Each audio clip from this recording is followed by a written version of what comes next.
So first of all, let us clarify how do we even pronounce this acronym, which comes from French. So actually we find out that it's FIPRESCI. So from now on, we are trying to pronounce it in a correct way. And FIPRESCI is an acronym for the International Federation of Film Critics. It is a federation that was founded 100 years ago. So this year we actually celebrate an anniversary. It was founded in 1925 between Brussels and Paris, where local film critics got together, and soon enough they decided to contact foreign colleagues, and one by one more countries joined, and today FIPRESCI, that's me. FIPRESCI, FIPRESCI, thank you. FIPRESCI prides itself in uniting colleagues from more than 80 countries. We have national sections and we have individual members because in certain countries film criticism is not that developed because clearly we can boast a very rich history here in Europe, in almost every country. But the more we unite the world, including Africa, Latin America, Asia, sometimes countries join where there is only one film critic per country, like for example in Guyana, where we have only one member, and he's the only film critic in the country. So can you imagine what kind of network we have? And it's actively expanding. FIPRESCI has a system of accrediting festival, likewise, like FIAP, for example, the Federation of Producers. So we have our own system of accrediting festivals, and we currently have our juries introduced at more than 80 festivals all over the world.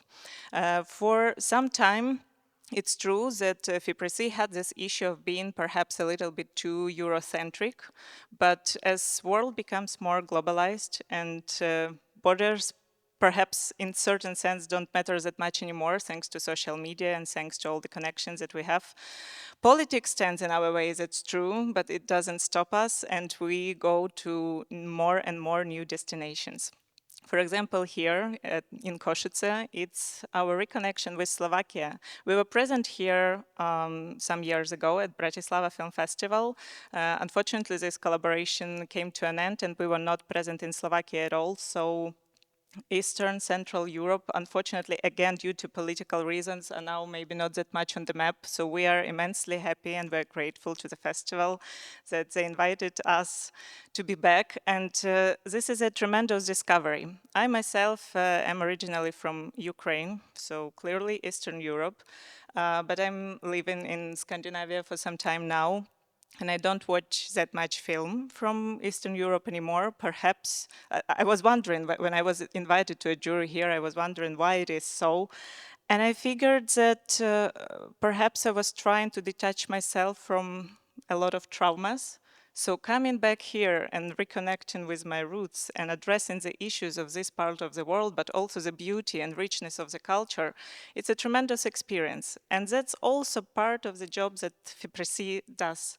So we do not only watch films and criticize them. So film critics, it's not just some kind of evil force that comes there, you know, stays in the darkness. No, we're now coming here on stage and we're discussing all the burning issues of the world.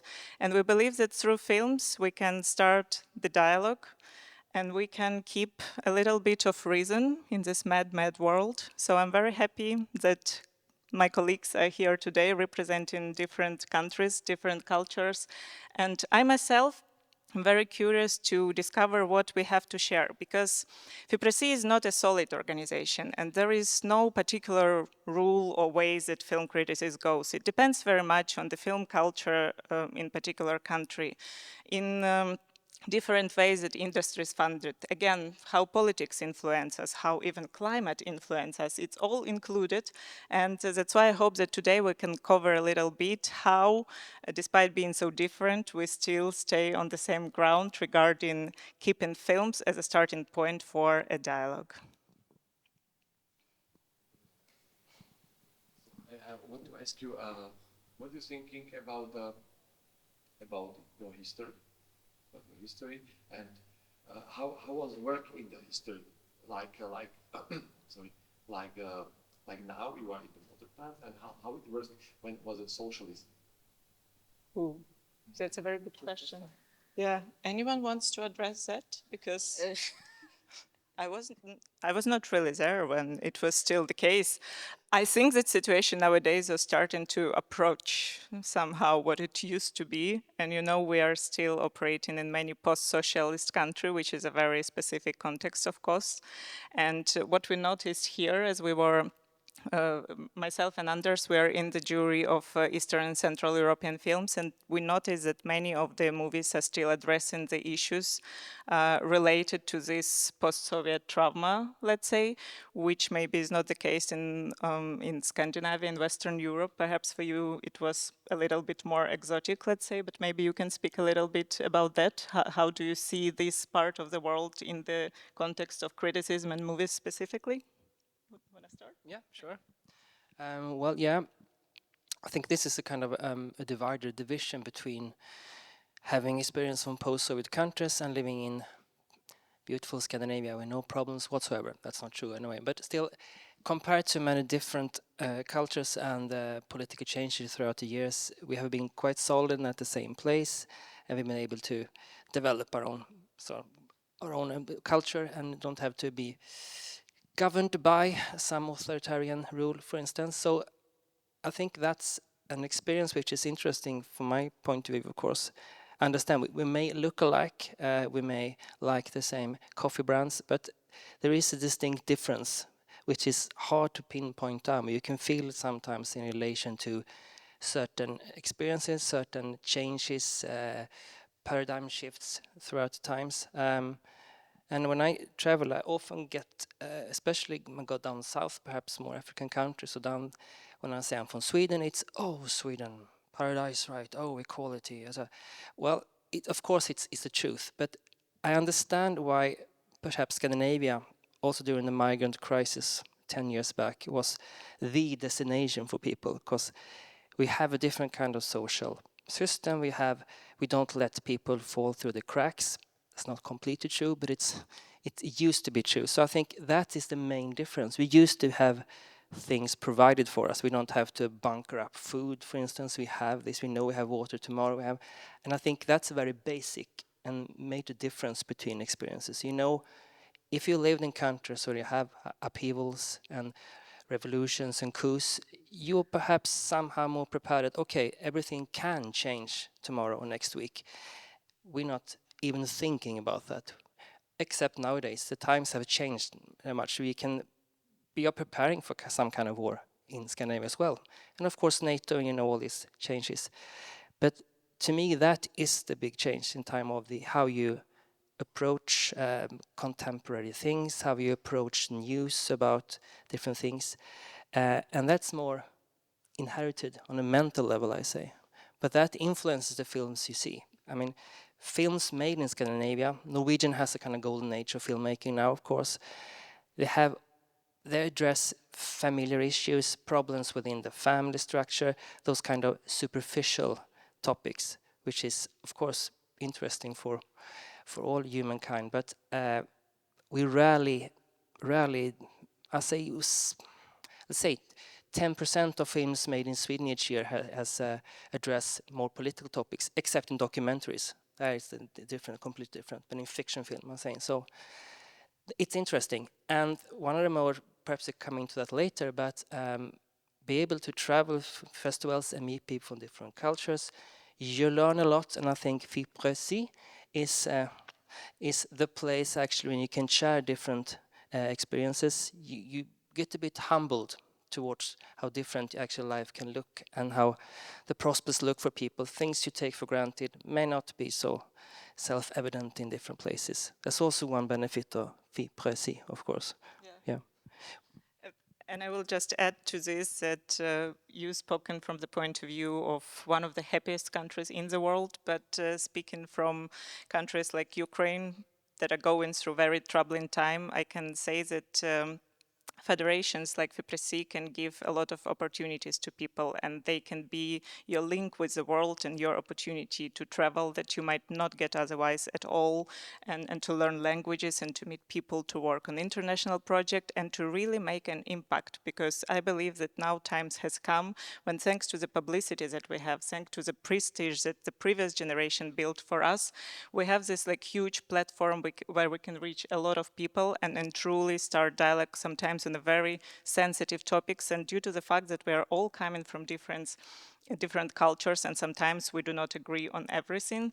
But I think film critics manage until now, and I'm proud to say, to maintain this balance and respect of dialogue between each other. And I can just thank all my colleagues. And maybe you can share now the perspective of your respective countries. Oh, yeah.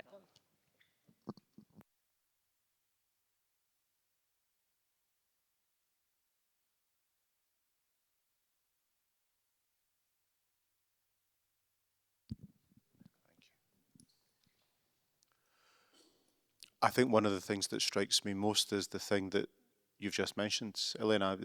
It's that idea of, as a member of FIPRESCI, being able to come to festivals not simply to discover new films or types of film, as I've always done, and that's always motivated me to take part in festival culture, but to meet critics who I didn't know previously, and also types of criticism or perspectives of criticism. That feels to me very, very important. Most of my own work as a critic, although I'm based in the UK, happens for a US publication. So that sense of writing for an audience potentially that is genuinely international, global even, and one's audience is not, I think, defined by national boundaries anymore, and thinking about what you can't take for granted if you are explaining or discussing, critiquing a film for a reader who's from a cultural background that is completely different from you. That's one of the things that I learned from being part of this federation. Yes, it's the films, but it's also seeing the films in the company of critics who come with different perspectives. So, yes, for me, the importance on FIPRESCI is that it allows the National Association of Film Critics to maintain their existence. Because I am based in Germany, and I'm part of the German Critic Association and the Swiss Association. And we think, wow, Germany is a wealthy country. Switzerland is more than wealthy. But at the end, you see that we are the more precarious people in the journalism, because we are journalists too. And the first thing that they cut everywhere is the culture part of media. It's like in politics, they cut the first thing is culture when they want to spare money. And to be in those associations allow us to be independent. Because now it's just, it's difficult to avoid the paradigm of a market. And we are, I think, we have to keep this independency, or try to, because it depends on what outlet you are working for. But those associations allows us to have an independent perspective and to be part of this dialogue with art and audience, because it's popular art, but it's not just commercial art, it's an art. So I think the importance is FIPRESCI allows all this local section to be alive and to keep this sense of independence in the market world. Well, one thing you mentioned, which is very important, is we kind of keep the conversation going, to keep talking instead of fighting. Nowadays, it seems that things have become weaponized in a way that we haven't seen for quite some time on a global scale. So to communicate, to discuss, rather than fight things out, is also an important thing on a more higher, more general level, I think. And as you say, films are interested in both art, very, very commercial medium, of course, and we have the ability as critics to discuss films and point out and of course promote films which discuss things, and perhaps in some certain parts of the world where they have, I want to mention perhaps the Middle East, but if you see something where people actually meet on screen for discussions, it could perhaps encourage people to keep the conversation going, to talk rather than fight, to see that, okay, there is actually a possibility. Otherwise you feel kind of cramped in, you feel like you're locked into a standstill almost. So I think we can promote that sense of conversation and discussion, which is important, and not to just hide inside ourselves or our own beliefs in that sense. Yeah, and I wanted to add and to address what was mentioned before, because two different perspectives were highlighted, both of them equally important. One is that many of us these days became really international, and we perhaps are not based in the countries of origins, and we live in a third country, and we write for fourth country or for some international media. And in that sense, indeed, we kind of transcend the boundaries and we keep this international dialogue. But as Malik said, FIPRESCI also manages to activate national sections, but like in a good way, because we can observe these days in politics, in culture, in everything, how people tend to close in their echo chambers, and they kind of activate sense of national identity, not in a good way, kind of to fend themselves off from the world and to aggressively protect their identity, while within our community, I think we manage to still respect each other and keep this curiosity in discovering differences, while staying like a little bit above, praising one as better than the other one. And that's a mystery for me. How is it possible? Perhaps it's due to a very critical mind that each of us maintains, and a little bit of skepticism. I think that is just ingrained in all of us. And that's why nowadays FIPRESCI is also working on being a little bit more visible and taking a leading role in starting conversation on certain sensitive topics that other people perhaps, or other institutions, avoid, because maybe they are financed from the certain sources, let's be honest, or they dependent or on certain political forces, while we have the luxury, like we don't have much money, that's true. We are not really funded by anyone, but that lets us maintain the true freedom. And in our statute, it says that the main goal of the Federation is to maintain the ethics of film journalists all over the world.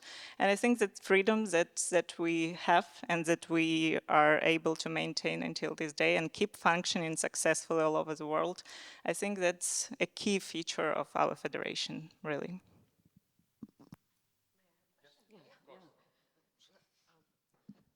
I will join the conversation. Yeah, by the way, this is our member, of course. Yeah, I'm also a FIPRESCI member. I'm still a novice because this is my first jury, so that's why I didn't want to go immediately on the stage. But I would like to ask a question to all of you. How is it? How easy or difficult is it to make your articles about the films that are not normally distributed in a large cinema distributions, but mostly in the festivals, how to promote these kind of films and their authors to the larger audience or readers. So because in my opinion, it's one of the biggest issues of the quality critics, of one of many complicated things associated with film criticism. I have a very definite answer to that, and a strategy that I'm trying to follow while facing the same issue. So first of all, we have this amazing community of ours, which is already quite huge, again, more than 80 countries worldwide. So even if only FIPRESCI members will read about particular author film from Slovakia, say, that otherwise will not get it wide distribution, that will be already a huge community of, and it will be targeted audience, because it's people who are interested in discovering something like this, and they can spread the word. And now we discuss this issue that nowadays we don't have as much space in media and the culture section is being cut out from newspapers, from TV, from radio shows, and so on. But that's what we are also trying to create nowadays. Next step for us is to modernize our website so it's more attractive, more user-friendly, and to give more space, not only for the reports from the festival as we do now, but perhaps for these dedicated sections to different, perhaps we will start not with the countries, but regions, where we can discover something truly independent, something curious that don't get to big screens worldwide. So that's one thing. And another one of the issue of our profession, of course, that you cannot sustain yourself just by being film critic anymore. So most of us have some side jobs as professors at university, researchers, and also film festival programmers, of course. So that's how, by letting this community know that, hey, there is a fantastic director with a great movie, you, of course, will plan the idea to, can you send me a screener, and perhaps this film will go here and there and everywhere. And but we, of course, have to be proactive. It will not happen if we will not, share these ideas and create this community even stronger than it is now. And I think we're going in a good direction. But perhaps between us, we can start some new initiative, and encourage more members to go in that direction. That's how I see it. And the whole culture of jury systems and festival prizes, I think, is important here as well, because it's another way of having a global conversation with people to say, this feels to me as though it is significant for whatever reason or reasons, and look out for this as and when it makes it into distribution in your part of the world, or to speak to see whether it's possible to access through screeners. Yeah, it's a community of practice, and I guess it's one that's bound by enthusiasm and passion for the art form, but also a collective knowledge that the best, the most innovative, the most interesting and important work is not going to organically land in front of you. You need colleagues and peers to be directing you towards things, and that's a collaborative activity. I mean, it's ourselves here at this festival in Košice this week, but it's going to be another group of FIPRESCI members next week and the week after and the week after that. And in that sense, it is a conversation that keeps going. Yeah, but just follow up what you're saying, Jonathan. It's, let's say you have a film and you don't know quite where to place it, where it will find its natural home. You can use this network to say, okay, I know this festival probably will be excellent for your film. So it's, in that sense, talking about helping filmmakers, that could be a very practical example of that through the network.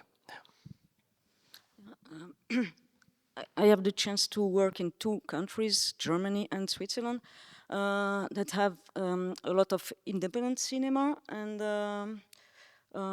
also independent distributors in Switzerland, for example.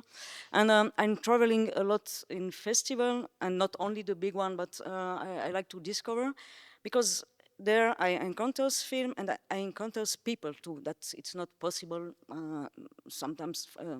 Someone from, I don't know, from Mongolia, they won't travel to Switzerland or Germany. So I encounter them there, and often there are a lot of festivals too in Germany and Switzerland, and then the films are presented there, and I have the advantage that I've watched the film before and maybe interviewed the person, and then I can expose it in daily paper or particular paper or online, because how to reach people nowadays is to have an online outlet that most people are reading in it. Yeah.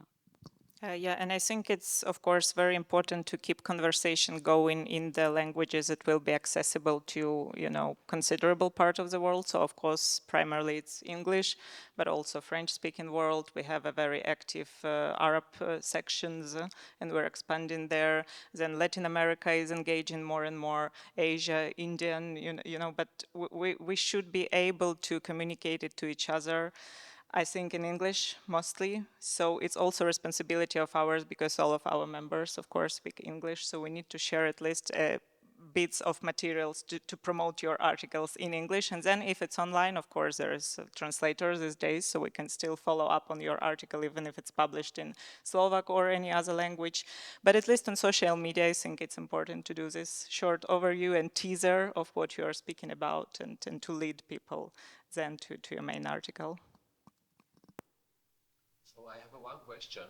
If you see maybe every one of you see hundreds of movies, of films every year, no? Every year. So you think the art movies now are more commercial than before, or no? Like, because some people want to make a movie like movie, and some people want to make film like art. But I think the art is commerce for their audience. No? They must make a movie like many people are here like art films. So, but they are still the people who buy the tickets, and the filmmakers who make art movies must prepare the script and prepare the movie for their audience. So now you think before was the art movies was more outer for the film like outer one, or now are more outer? It's a fantastic question. We can start discussion for hours ahead, and I'm not sure I want to tackle it first. If you can. Practical example, in the Central and Eastern European section, programmed by the woman over there, we have a very diverse selection of films.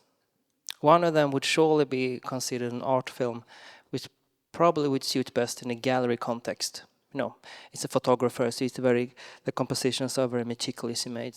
And that would, for instance, be a film that you wouldn't commercialize, because the audience of that film is not even remotely in a commercial sector. It's about another segment of audience, another segment of potential audiences. On the other hand, we had films that are obviously very commercialized, aiming for a broad audience, the universal world of relationships and humor, etc. I'm trying to find a red thread here, but we can continue. It's complicated, but I think that if you compare to before, when the only screening window was the cinema theater way back, the competition was fierce. You have to pay for the cinema rent. You have to sell tickets, if you don't have subsidies, of course. Nowadays, you have, of course, the online platforms, which makes it more possible to promote more obscure films for a very specific audience. And I like to compare it to poetry. Poetry has always been marginalized, but the margin is relatively in the same size all through the years. It have its audience. People will find it. People will find the channels. And I think the same thing here in terms of art film. And FIPRESCI is one of the organizations which promotes this kind of not marginalized films, but films particularly for a certain kind of art house audience, whatever you want to call it. But of course, art house films can be commercial as well. Perhaps not. That's not the first purpose of the filmmakers. I think that's even the intent behind the film could be a key to which audience you'll try to find. Well, I don't even know where to start because there are so many directions to go. But I think maybe from my side, I would want to address the fact that nowadays, in general, the amount of content is overwhelming. So it's not even about what quality of cinema we are offered these days at festivals or platforms or otherwise. It's about how to find good films, because they clearly are there, but how do I find them exactly? And then there is such a selection bias, of course. And again, we've spoken already, I mentioned this echo chambers that we all tend to fall into, not noticing it even sometimes. So that's why I find so precious to go to different festivals that are out of my expertise, actually, because these days, again, like previously when you were a film critic, you probably complete your education and you know all the main, points in the history of cinema, and you watched films of the main directors, and that's basically it. Nowadays, it's not possible to know everything. And there is no point in trying and catching up. So most of us are trying to focus on certain regions, areas, or types of movies, genres, and follow this lead. But because currently I serve as a vice president for FIPRESCI, so I need to be aware a little bit more of a global scale, I find a specific pleasure in going to regions that are completely out of my expertise, to get challenged by how people see this world and what do they name a good movie and why it is so. And I think in that regard it is very important, especially when it comes to outdoor cinema, that is a little bit more challenging, that requires from the viewer more than just buying ticket, coming to cinema, perhaps staying for Q&A, that's already good. But I think it's very good when programmers or film critics do this job, like laying the ground and creating the context for the audience and explaining, and perhaps in an engaging way. That's also a good question. Like, do we keep writing just long article and criticism, analytics, and that's it? Or do we engage in different ways in social platforms, on Instagram and Facebook, and who knows, maybe on TikTok, you know, and use these different instruments to attract audience to something that we find truly important, but also to maintain this fine balance between entertainment and like true essence of why we have gathered here. So not to go too much, you know, into this clownish perspective, which some film critics unfortunately do, and it's understandable. And clearly now, for example, festivals, sometimes they invite not even film critics, but influencers, and it's like a separate category, which can be there, but I think it would be very good if we will try and be a little bit more open to modern tools and use them wisely for promoting what's truly worth watching. Question related to this, to what you just said.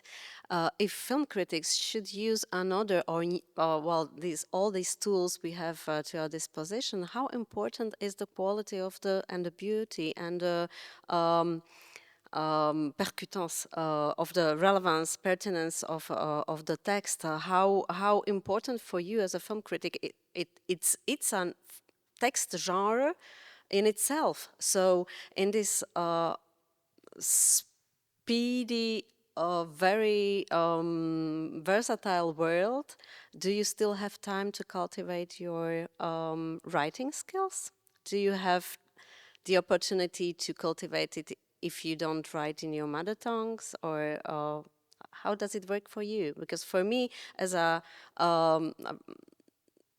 member of a small language nation, it's a challenge for me.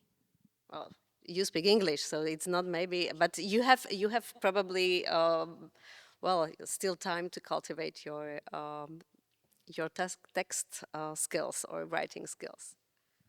I'm lucky for the reasons you mentioned. I'm also lucky in that most of my writing appears in a quarterly publication, so there is also the luxury of slow writing. But I think it is important because you act as an intermediary between the work and its potential audience, and you need to catch an audience's attention, and you catch an audience's attention in part by stimulating a sense of imagination, of curiosity, and that can only take place through your literary style. The ideas you have are no good to anyone unless they're compellingly and engagingly, but also accessibly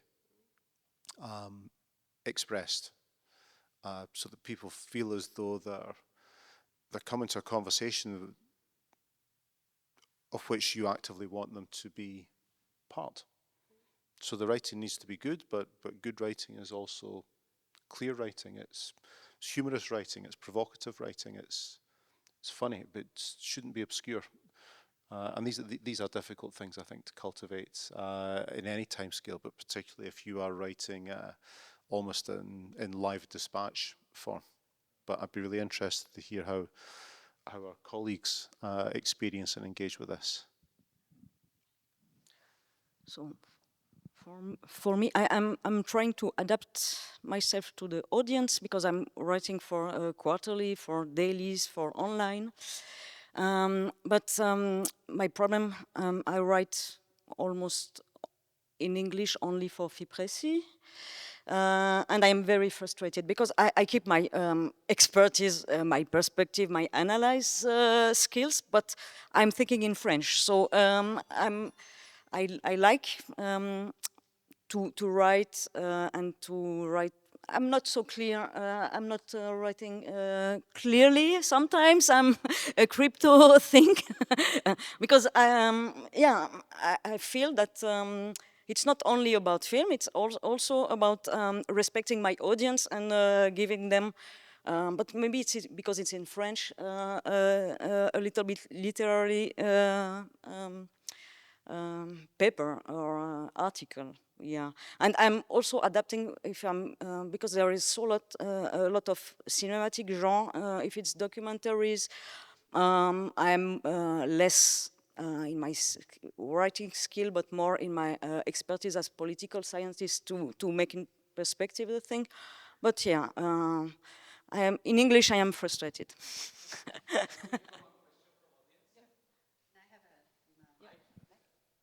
It's not only audience. I love to be audience. I have one note and one question. The note tackles the ethics, film critic ethics, because nie, tam si sadni. No. Aha. Dobre. Ethics. I work for Audiovisual Fund in Slovakia in the distribution section, and I've seen that some distributors in the part of marketing, they put names, not the names, but in the budget we can see this is the budget for a film critic who will write about our film. And I was surprised. I said, "What do you mean? Is this a film critic? Is for you the part of marketing?" Is when we had because as a members of the committee, we can talk with distributors who apply for money, and they were surprised. I said, "Of course." I said, "Come on, can you tell me the name of the film critic you are going to ask about for the review?" And it looks like something just become visual, that it's a normal practice. Just here, they put it to the budget. So this is the first thing for film critic. Maybe that would be very important and necessary, the discussion about, I don't know how is it in other countries, but in my country I noticed part of marketing. Film critic is writing that a few film critics and they will support the film, they will promote the films. This is unacceptable. This is not the thing we are supposed to do. Or my friends, distributors, filmmakers, when I wrote the critical review about the film, they said, "You didn't help us." And I said, "I'm not here to help you, or unless you made a good film." Yes, this is the one note that maybe that would be also interesting in the discussions on the different FIPRESCI platforms to support this discussion about the film ethics, and they are mostly covered, not visible, because we know that, and all film critics know that it's not very nice when we are doing that. This is the one note, and the second one is very practical. When I'm looking for films for the festival and for my section, I'm going through the reports on a FIPRESCI website, and I was thinking how nice it would be to have a stream, kind of a stream platform for members of FIPRESCI, that if you are interested in this, you can have the awarded film. You can watch it immediately. Is this difficult? Is it because that would help a lot of film critics? That's it. Wonderful questions. And you voiced out what has been on my mind for a very long time. And first, I will just give a practical answer from institutional side, and maybe then we can go a little bit into philosophy of it and back end of this question. Answering first question, yes, FIPRESCI as a website was approached more than once, and we are constantly approached by different distribution companies or even festivals asking for promotional articles, and they do indeed offer you decent money that we could definitely benefit from. But until now, our answer is very clear. We don't do it.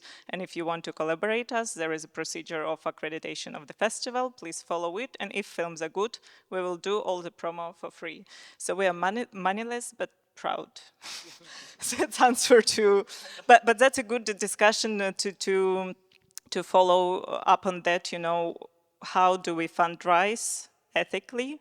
And is it possible at all in the modern world? I think it is. We're working on a few ideas, so hopefully as we are now entering new centennial, there will be some positive changes in that regard as well, but for now it's too early to announce. But it's been discussed internally for sure. Second question was? Streaming platform. Of course, it's terribly difficult because, again, all over the world, different laws, different, demands from distributors, different security, even questions and so on. But for now, the idea is to maybe collaborate with one of the platforms, like, for example, Festival Scope. If you're watching this, we will be reaching out soon with a proposal of collaboration. And I think we will not be able definitely to get access to all the movies. But yes, that would be very helpful, and it's on the list of priority tasks. Starting with the streaming platform service, I used to be director of a genre film festival in Sweden, which was a member of the Méliès Film Federation about genre films, horror, fantasy, etc. And we tried for, even before I was engaged in the festival in the board of the MIF, as it's called, to start this kind of platform. The problem is exactly what you mentioned about rights, territories, etc., blah, blah. So it kind of ended up by not promoting new films, but kind of backlog of older films, which we contacted the filmmakers directly, and they've done their festival tour, etc. So it kind of archive is very much possible. But let's say if we want to promote new films, I think that is very difficult if you can't collaborate on a more, say, festival scope, whatever. But it's a very enticing prospect, to be able to get a website and just click, oh, this film has won a FIPRESCI prize. So that, I think that's a practical problem, unfortunately. Your first question about ethics, you're talking about paid articles, of course, but there's another problem as well. If you are a small country, like Slovakia, like Sweden, for instance, everyone knows everyone in the film business. So you're friends with filmmakers, you're friends with culture editors, etc. So if you like to engage, which is nice, you go to festivals, talk to people, you get to know people which you one or the other have to criticize or write about the film. So how do you do that? Supposedly you shouldn't write at all, right? But that's not possible if you're working for a big daily, you have to cover the big premieres. And you can see more than often that some critics' quotations are figured in certain filmmakers, I don't say too much, posters, etc. That's a fine line, which are kind of, I won't call it corruption, but it's a bit tendency to, you have to know when to step back. But since there are so few fully employed, critics on the big dailies, you only have 1, 2, 3 names to choose from, and all they know the whole business. So I think that's the most trickiest part. It's easy to accept, okay, we won't write this promotion article for money, we are independent and we are free, but what about the other system in a sense, in a specifically very small language country? I think Slovakian and Sweden is comparable in that sense. I found that more problematic because they buddies with everyone. Okay, how can I trust this critic's judgment? It ended up, I don't judge him. I know what kind of, this figure and think, I won't mention name, but he likes to hang around and party, and blah, blah, blah. That, I think, is the even bigger problem because it's not that visible from the outside, but from the inside, you know that, okay, he likes comedies, he will write 5+ on a comedy if it's from that director. That's, I don't know, it's a bit different, of course, in UK, more to choose from, but this is from the small country perspective, which I think very problematic, to be honest. my base within the UK is in Scotland, so the small country thing and everybody knowing everyone, I completely get. Coming back to the question, I like to think of what we do as a form of advocacy rather than promotion. So it still has a positive and affirmative and optimistic function, but sometimes that might mean saying this is not a good film, or this is not an innovative film, or I think this is not the right film about this particular issue. And I think for me personally anyway, that's the way I try to maintain a sense of independence within my head, but also that idea of still trying to assist some kind of wider mission, which does involve filmmakers and financiers and distributors, but it can't involve us saying things which we would love to believe were true, but which aren't, or which are matters of subjective perception. So I can assure you that Germany is a big country, but everybody knows everybody. It's the same, it's a microcosm. And in Switzerland, it's a very small cinematographic world, so we know each other. But there is, all what you said is right, but there is a more purpose in Germany and in Switzerland. I just speak about what I know. It's that they want us to promote, to be the armed extension of the communication, of the PR, but for free. Yeah, so really, and they make pressure on you. That's why it's, I spoke about this independency that we need to have. And of course, I am blacklisted from some distributor. I cannot go to the press screening, so that's some of pressure. That's very nice, but I'm proud of it. I cannot go there because I am blacklisted, yes. And but it's very perverse. And then they really almost tell you, it's not a problem. We have influencer. We are invited them. They are invited in premiere and so on, and they will make your job. And I'm always saying that's not my job. That's they are making the job that you want. That they just want now communication. But I'm sure that it won't last, because they will see that at one point, when you have a good critic from a real critic, then it's more valued than someone is just making photos and I don't know what's saying and so on. So, but this perversity there is now by the big PR people, yeah. Yeah, and I think among ourselves we already discussed this issue that even at film festivals sometimes kind of festivals try to maintain the attributes of what festival should look like, and you know, everybody has red carpets and a lot of stuff running around, you taking picture to post on social media that festival actually happened as it should, and it looks almost like Cannes or something else. And it seems that for some festivals it became even more important than actually doing something of quality and meaning. And eventually, as you say, it will not last long, because when the quality content will expire, the system will just collapse.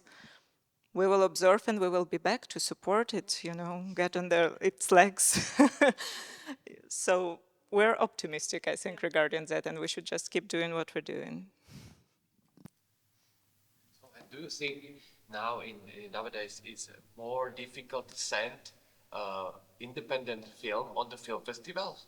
Because they have a more stricter rules now. You know, they need minorities, they need everything.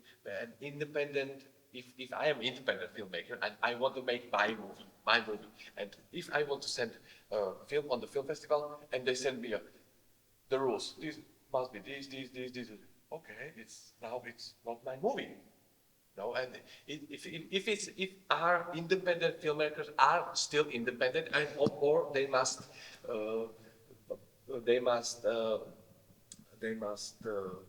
Comply with rules. Yeah.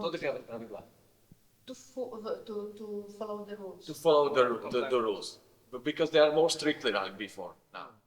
Another amazing question, and again, worth a separate discussion, and there are so many inputs to that, but I think here are two things.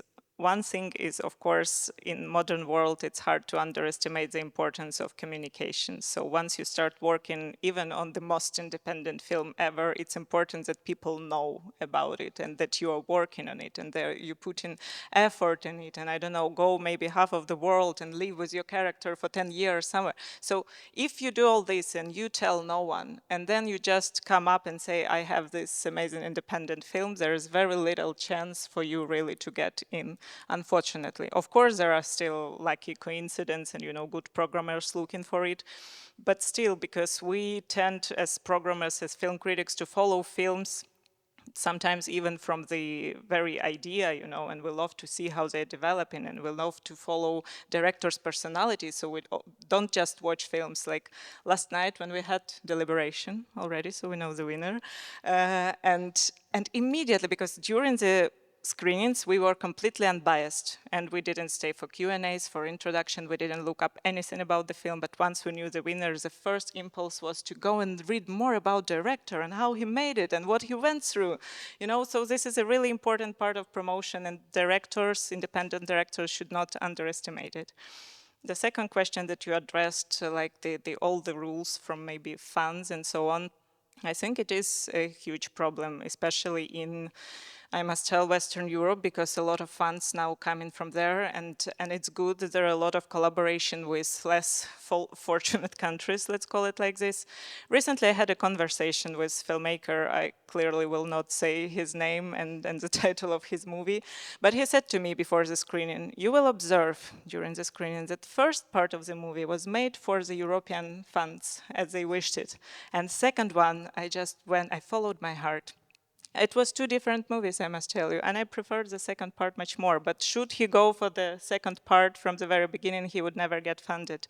So it's also about, you know, deep wisdom and a bit of like being sly enough, you know, to function in this sometimes corrupted mentally, morally system. So there is no definite answer, but you need to be vocal about your project from the very beginning. And in that way, if you already have your, let's say, fan base, your support from the audience, maybe you will be able to maintain a little bit more independence while negotiating it with funds. That's of course unfortunate for the introverts who like to work in their chamber and then expose the work for the world. But of course, this is the modern world, so I think you have to navigate through it. But you can do it in a grown-up way, of course. You don't have to infantilize yourself on TikTok or whatever. I remember my Shanghai festival said you gotta have a TikTok account. Okay, who are we reaching? Oh, the young. Okay, but the young will not come to watch the movies. They will never buy a ticket. They will stay on TikTok because that's their whole world. So what's the point, really? To be serious, but everybody's talking about. I remember 5-10 years ago, we got Facebook, Instagram, we're going to be everywhere. Okay, you have a purpose why you're going to be everywhere. What's the idea about it beyond just being seen? So I think you have to think in terms of communication to use the right channels, use the right way, be true to your own vision, your own personality. Don't act out like you're a kind of cool dude. If you're not a cool dude, you're just a serious filmmaker, right? I think this is also kind of problematic. You tend to fall into the kind of given slots in the social media world just to fit in. Because okay, you do the challenge with Ice Bucket. Okay, I do challenge, but why? I don't know. This is kind of use social media in a serious a serious way, and also in terms of communicate things which are of value. Okay, we finished the shooting the film, go into editing. It's nice information. We don't want to know what they're eating, what the catering provides. It's less interesting, in my opinion, in a way. For instance, just. When you are, I see another danger. There is this problematic, as you said, Elena, from the funds. But now a lot of independent or newcomer must have to make a laboratory in a festival. And sometimes you see at the end of the credit that it was this one, and then you have 3 or 4. And I don't know, but I'm sure that in Venice and after that in Cottbus, or I don't know, they are not have the same perspective. And I don't know if at the end it's not a little bit a prison to go through all this. Yeah, as I heard some filmmakers address it, they're making Frankenstein monster out of it because each add their own part, and eventually the main idea of director gets lost. Exactly, and when you sometimes you watch a film, you say, oh, there is a good idea, there is something, but you felt that something is missing, and you really stay until the end, and then you say all these things, and it's a mashup of things, and you don't have the soul of the director. I feel it, so that's the danger for me. Yeah, I think it reminded me actually of a game. I don't know if you had it in Slovakia, like, you know, when you write the first sentence and you fold the paper, and it really feels like it when you watch in movies. Yeah. Yeah, and this is where our work as critics has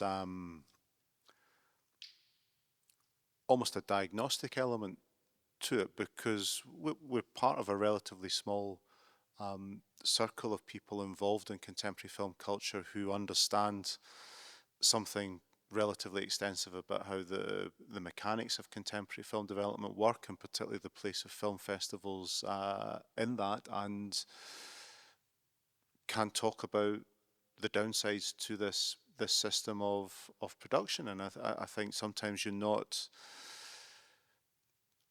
simply or even primarily writing about a flawed movie. You're writing about a certain contemporary approach to developing, financing, and making movies that has ambiguous, complex consequences. Reflection about communication. You all know Ruben Östlund, of course, Triangle of Sadness, the two-time Cannes winner. I mean, he has taken this approach to another level. He announces his next film right after he got his winning speech at Cannes. In 2 years' time, I will return to Cannes with this and this film. I will use stars. So kind of his whole method is to commercialize everything. He still makes rather good movies, I say, in a sense, absolutely. But he has taken it to a certain extent that he becomes a spokesperson for, I don't know, himself he himself is the promotion tool, so to speak. A very personal branding in an extensive way. That's one way to go about it. But I mean, it works for him. I don't know if it works for everyone. I don't know if it's good at everyone. Works in that way. But hey, there's different ways of communicating. But he gets his vision done. I know he never compromises. His early films are typical art films, very good idea, and he uses the same kind of idea. Well, he's Marxist leaning towards, ideas. So he has a very good essence. The problem is when he gets too carried away, because he's very good at raising money, he and his co-producer. They're excellent in scoping up a large amount of money, acquiring a Boeing jumbo jet, etc. So what I'm trying to say here is that I think this is true to his nature. He's like this. I know he's very flamboyant. That works well in his case. But if you're not, you have to kind of find your own way without having to compromise, as you mentioning, making a very poorly done mashup of things. Rather than go more independent then. But of course, you have to have money. Otherwise, it becomes a passion project and you make things for free. But that doesn't support the industry. So you have to have some kind of cash flow in it. Very difficult. But I mean, you have to find your own way, I guess, and it's what feels right for you, even though it can take perhaps many years to achieve the fame you're perhaps looking for. And also in that regard, I think for independent filmmakers, not all of them really need to go and tackle Cannes and Venice and Berlinale, because perhaps your audience is somewhere else, and then you have to think how to address that.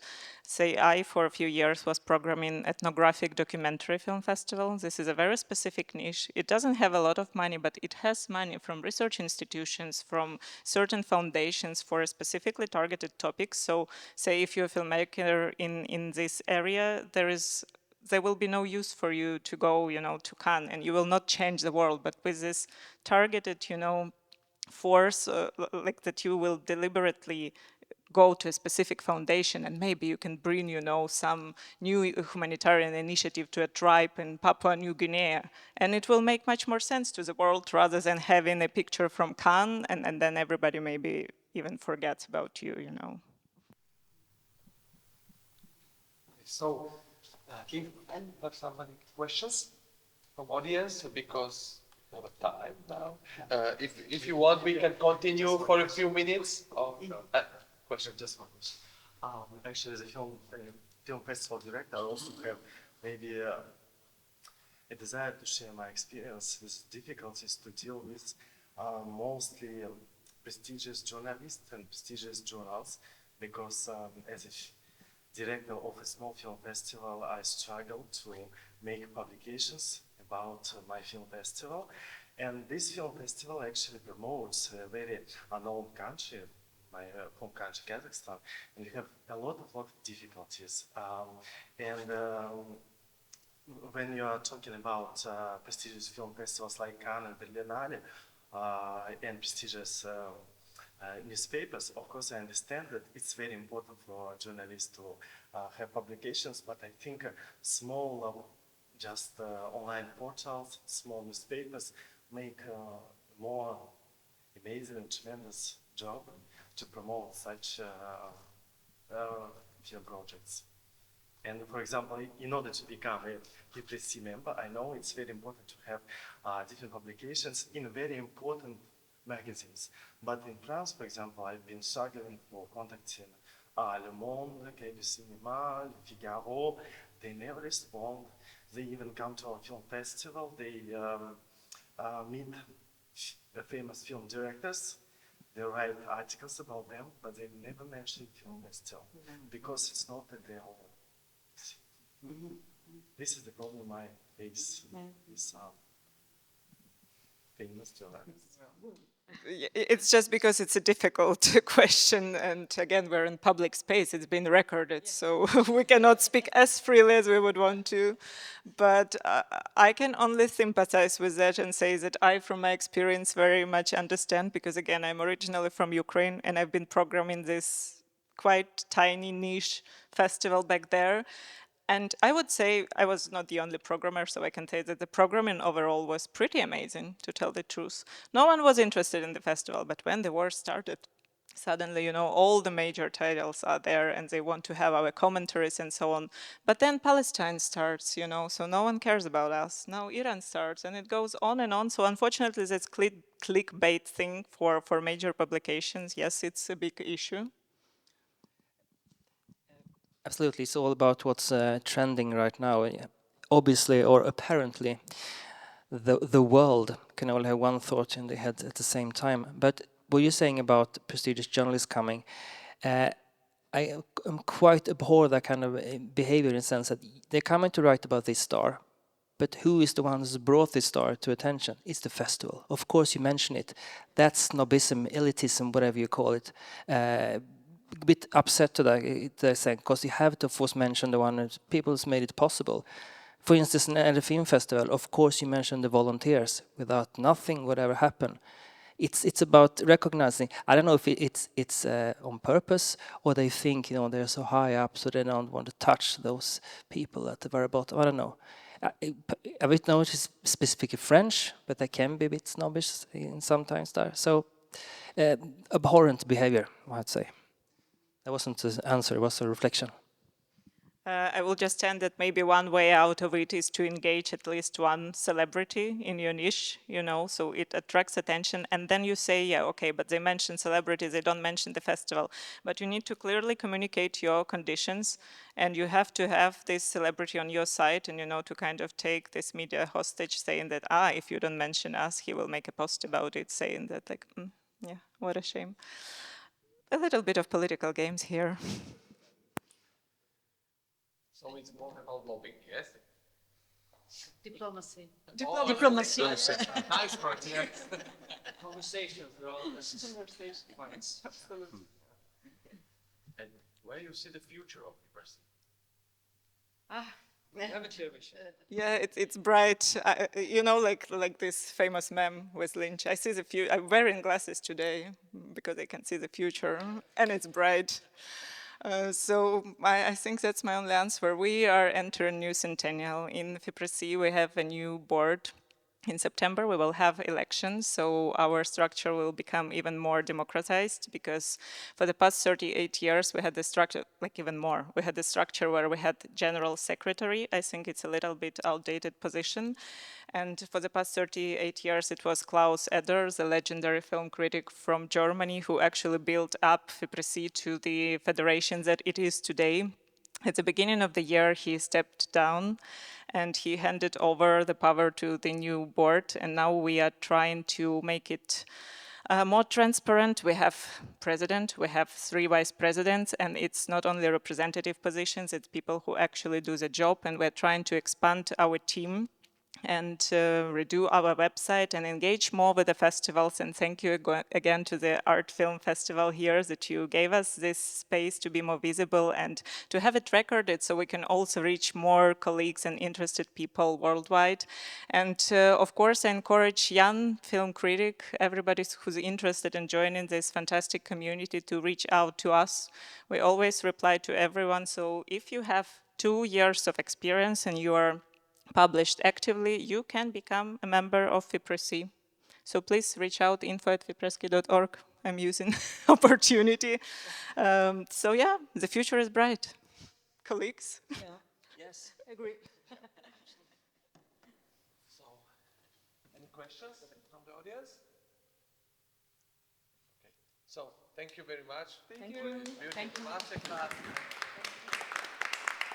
Now-